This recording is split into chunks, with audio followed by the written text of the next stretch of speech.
Hello everyone, good morning. स्वागत है आपका अपने चैनल हिस्ट्री वर्ल्ड में। राजस्थान की लोक कला और हस्तकला से संबंधित क्वेश्चंस को हम डिस्कस कर रहे हैं। तो बिना टाइम वेस्ट किए शुरू करते हैं अपने पहले प्रश्न से। वेवाण किसे कहते हैं? तो वेवाण क्या होता है, मैंने आपको बताया था, लकड़ी से बने हुए देव विमान को वेवाण कहते हैं। लकड़ी से बने हुए देव विमान को वेवाण कहते हैं।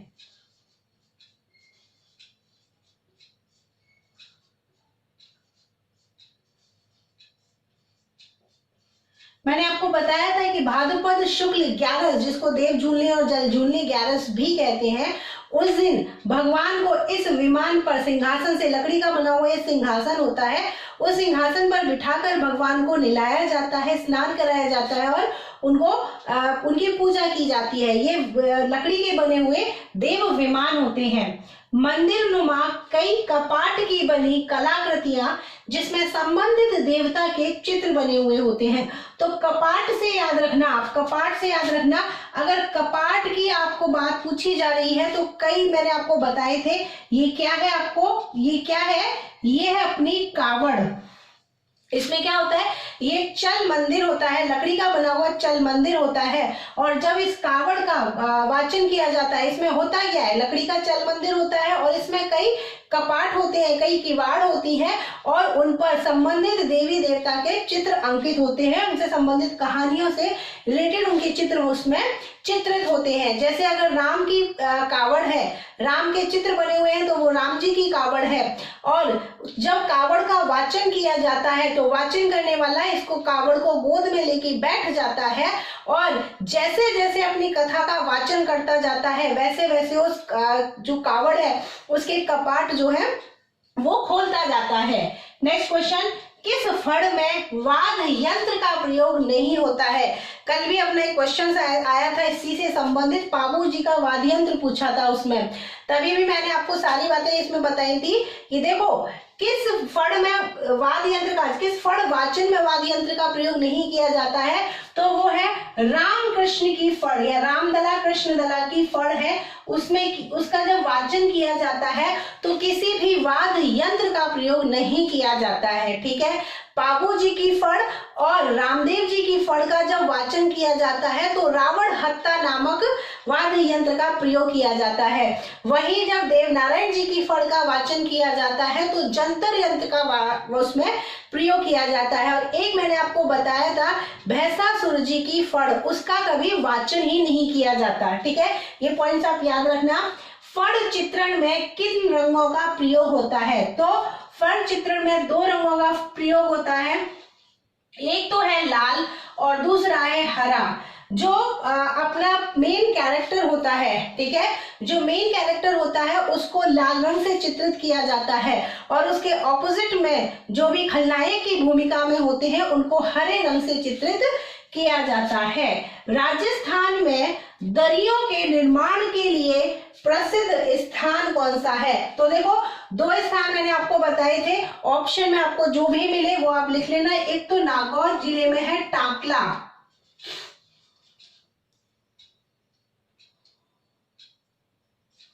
टाकला ये है नागौर जिले में, और इसके साथ में एक मैंने आपको बताया था टोंक। ठीक है, आपके ऑप्शन में इनमें दोनों में से जो भी मिल जाए आप उसी को टिक कर देना। एक तो टाकला नागौर जिले में और दूसरा है टोंक। टेरिकोटा पद्धति से विभिन्न देवी देवताओं की मूर्तियां बनाए जाने वाला स्थान कौन सा है? तो टेरिकोटा के लिए कौन सा स्थान प्रसिद्ध है, ये आपसे टेरिकोटा के लिए कौन सा स्थान प्रसिद्ध है ये आपसे पूछा है। तो राजसमंद जिले में नाथद्वारा में एक स्थान है, एक जगह का नाम है, वो है मोलेला। क्या नाम है? मोलेला।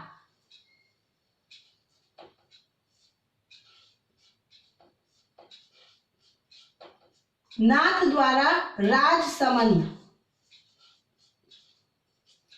नेक्स्ट क्वेश्चन, मैथेरण किस जिले की प्रसिद्ध लोक कला है? तो मैथेरण, उस्ता कला, ये सब कहाँ की है? ये है बीकानेर की कला। सबसे लोकप्रिय फड़ किसकी है? ये क्वेश्चन कल भी डिस्कस कर चुके हैं। पाबू जी की फड़ है जो सबसे लोकप्रिय है, और देवनारायण जी की फड़ है जो सबसे लंबी है। देवनारायण जी की फड़ का जब वाचन होता है तो वो 2 या 3 भोपे मिलकर उनकी फड़ का वाचन करते हैं। 2 या 3 भोपे मिलकर देवनारायण जी की फड़ का वाचन करते हैं, और देवनारायण जी की फड़ पर ही डाक विभाग ने डाक टिकट जारी किया है। ठीक है, याद रखना, देवनारायण जी की फड़ पर ही डाक विभाग ने डाक टिकट जारी किया है। डूंगर शाही ओढ़नी किस कला से संबंधित है? तो ये कला कौन सी है? बाटिक कला।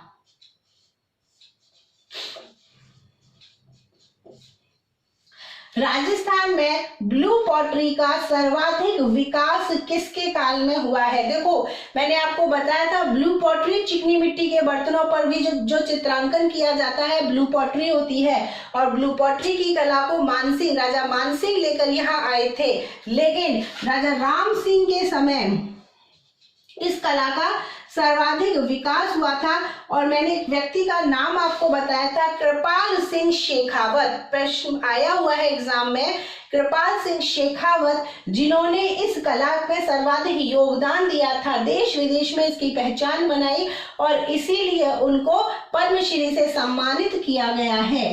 राजस्थान में कौन सा स्थान बेलबूटों की छपाई के लिए प्रसिद्ध है? तो बेलबूटों की छपाई के लिए जो स्थान प्रसिद्ध है राजस्थान में, वो है अपना बगरू, जयपुर में। कौन सा स्थान है? बगरू, जयपुर।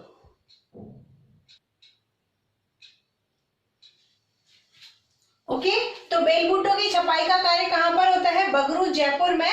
नेक्स्ट क्वेश्चन, कांच पर सोने के सूक्ष्म चित्रांकन की कला कहलाती है। मैंने आपको ये कल भी बताया था। एक बात है, आप याद रखना, जब भी आप कोई भी टॉपिक पढ़ो तो उस टॉपिक में जो भी इंपॉर्टेंट चीजें हैं आप सारी की सारी कवर रखना। कोई भी टॉपिक आधा अधूरा नहीं पढ़ना। देखो, कल थेवा कला आपसे पूछी थी, आज उसी क्वेश्चन को थोड़ा सा घुमाकर पूछ लिया है कि कांच पर सोने के सूक्ष्म चित्रांकन की कला क्या कहलाती है? तो ये क्या है? थेवा कला। कल पूछा था थेवा कला कहाँ की फेमस है। ठीक है, तो थेवा कला कहाँ, किस स्थान की फेमस है? प्रतापगढ़ की ये कला है। ठीक है, कांच पर सोने के सूक्ष्म चित्रांकन का कार्य कौन सी कला कहलाती है? थेवा कला कहलाती है। और कौन से स्थान की ये प्रसिद्ध है? ये मतलब इसके लिए कौन सा स्थान प्रसिद्ध है? तो ये है प्रतापगढ़।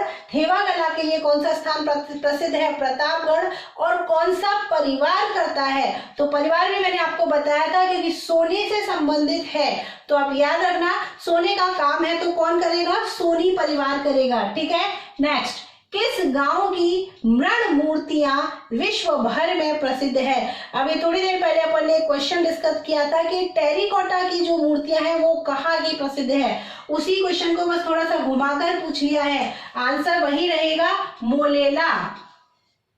ठीक है, मोलेला गांव कहाँ पर है? नाथद्वारा, राजसमंद।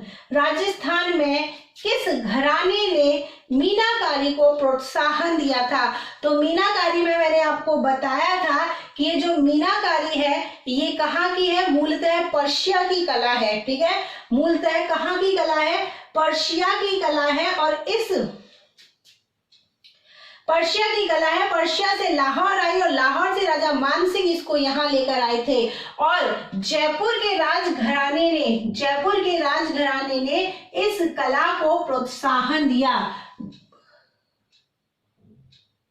सॉरी, ये मूलतः पर्शिया की नहीं है, लाहौर की है। जो राजस्थान में मीनाकारी का कार्य है लाहौर का है, मानसिंह यहाँ लेकर आए थे और जयपुर के राजघराने ने इसको आश्रय दिया था या प्रोत्साहन दिया था। ब्लू पॉटरी जो है वो मूलतः पर्शिया की कला है। ब्लू पॉटरी जो है वो मूलतः पर्शिया की है, ईरान की है, पर्शिया की, ईरान की। वहां से ये लाहौर आई थी और लाहौर से राजा मानसिंह इसको यहाँ लेकर आए थे, जयपुर लेकर आए थे। और राजा राम सिंह के समय इसका सर्वाधिक विकास हुआ था। राजा राम सिंह के समय इसका सर्वाधिक विकास हुआ था। और एक व्यक्ति का नाम मैंने आपको बताया था, थोड़ी देर पहले भी बताया था, कृपाल सिंह शेखावत, जिनको इनके लिए पद्मश्री सम्मान से सम्मानित किया गया है, क्योंकि उन्होंने इस कला के विकास के लिए बहुत सारा कार्य किया है। इस कला को उन्होंने देश विदेश में इसकी एक अलग पहचान बनाई है। ब्लू पॉटरी चिकनी मिट्टी के बर्तनों पर की गई चित्रकारी। जयपुर की ये फेमस है। राजस्थान में कहाँ पर मीनाकारी के गहने बनाए जाते हैं? तो देखो पढ़ाते जब क्लास हुई थी उस समय भी बताया था कि जयपुर मीनाकारी और कुंदन कला दोनों के लिए कौन सा स्थान है? जयपुर का स्थान। जयपुर मतलब दोनों के लिए जयपुर है। विश्व का सबसे बड़ा चांदी का पात्र कहाँ पर रखा है? तो ये कहाँ रखा है? ये अपने जयपुर के सिटी पैलेस में रखा है।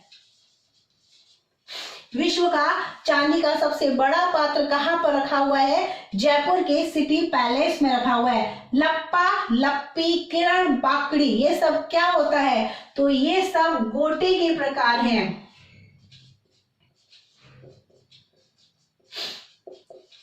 गोटा लगता है ना किनारियों पे, जो साइड में लगता है वो गोटा, ये सब क्या है? गोटे के प्रकार है। ये छोटा जो लप्पा होता है ये बड़ा गोटा होता है, उससे थोड़ा छोटा लप्पी। और किरण क्या होती है? जो गोटे में जो नीचे झल्लर होती है ना, वो ये किरण बाकड़ी। ठीक है। तिलक हेतु चावल कुमकुम रखने वाला पात्र क्या कहलाता है? तो ये हम देखा था, ये कौन सा पात्र है? ये है चोपड़ा।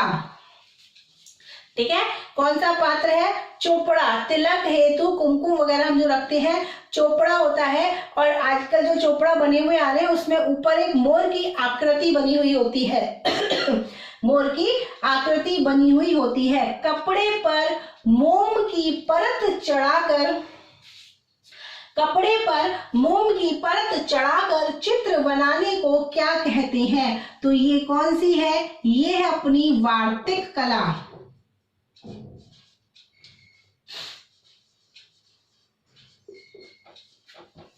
कपड़े पर मोम की परत चढ़ाकर चित्र बनाने को क्या कहते हैं? ये है वार्तिक कला है ये। ठीक है। नेक्स्ट क्वेश्चन, लकड़ी के बने देव विमान क्या कहलाते हैं? और ये क्या है? वेवाण। क्वेश्चंस को थोड़ा सा उलट लिया। पहले आपसे पूछा था वेवाण क्या होता है, और अब आपसे पूछ लिया कि लकड़ी के बने हुए देव विमान क्या कहलाते हैं। ठीक है। तो ये क्या कहलाते हैं? देव विमान। ये कहलाते हैं वेवाण। और वेवाण के लिए प्रसिद्ध स्थान या वेवाण का निर्माण किस स्थान पर किया जाता है? तो चित्तौड़गढ़ के बस्सी गांव में। ठीक है। चित्तौड़गढ़ के बस्सी गांव में श्रीनाथ जी के मंदिर की सांझी किससे बनती है? तो ये फेमस है। श्रीनाथ जी के मंदिर के जो सांझी होती है वो किससे बनती है? केले के पत्तों से, केले के पत्तों पर। ठीक है। जिरोही, भाकला, गंधा ये किस उद्योग के नाम है? ठीक है। तो ये मैंने आपको बताया था, इस उद्योग का नाम है जटपट्टी। ठीक है। क्या नाम है इस उद्योग का? जटपट्टी। और जटपट्टी के अन्य नाम मैंने आपको बताए थे, वो क्या है? जिरोही, भाकला, गंधा। जटपट्टी को ही इन अन्य नामों से जाना जाता है। और जटपट्टी कहाँ की फेमस है, या जटपट्टी के लिए प्रसिद्ध स्थान कौन सा है? तो वो है अपना बाड़मेर। जटपट्टी के लिए कौन सा स्थान है? बाड़मेर। नेक्स्ट क्वेश्चन, हीरो क्या होता है? देखो हीरो मैंने आपको बताया था, हीरो क्या होता है? मिट्टी का बना हुआ एक दीपक नुमा पात्र होता है।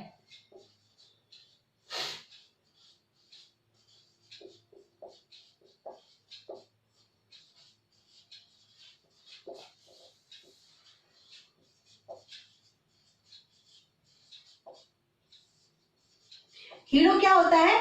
मिट्टी का बना हुआ एक दीपक नुमा पात्र होता है। ठीक है। जिसमें क्या किया जाता है? दिवाली वाले दिन बच्चे तेल और रुई के बिनोनी जलाकर अपने परिवारजनों के पास जाते हैं और एक लाइन बोलते हैं। वो लाइन क्या थी? हीरो दीपावली रो तेल मेलो।